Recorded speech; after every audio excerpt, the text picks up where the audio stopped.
আরে মাসকাবারি দোকান বাজার করতে গিয়ে স্মার্ট পয়েন্টে এত লস্যি, ঠান্ডা আইসক্রিম, জুস সব দেখে আমি আর আমার মেয়ের মতো নিজেকে সামলাতে পারলাম না। ওখান থেকে একটা লস্যির প্যাকেট তুলে নিয়ে ঠান্ডা ঠান্ডা ওখানেই খেতে লেগে গেলাম, এবং খেতে খেতে গোটা পয়েন্টটা আমি একটু ঘুরতে লাগলাম। আর ভিতরটা এত গরম ছিল, এসিগুলো সব বন্ধ ছিল, আর গলাটা যেন টাটা করছিল, সঙ্গে করে জলও নিয়ে যায়নি। তাই আমি আর আমার মেয়ে লস্যিগুলো ওইখানেই ছিঁড়ে খেয়ে ঘুরতে লাগলাম। চলুন আপনাদেরকে একটা দারুণ জিনিস দেখাই। এই দেখুন, লস্যিগুলো খেতে খেতে আমরা যখন ঘুরে দেখছিলাম তখন এই জায়গাটায় এসে হাজির হলাম।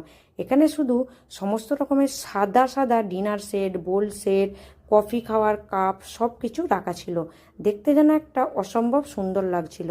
অনেক জায়গায় অনেক রকমের ডিনার সেট দেখেছি, কিন্তু এখানে সব কিছু মেটেরিয়ালসটাই দেখুন সাদার উপর।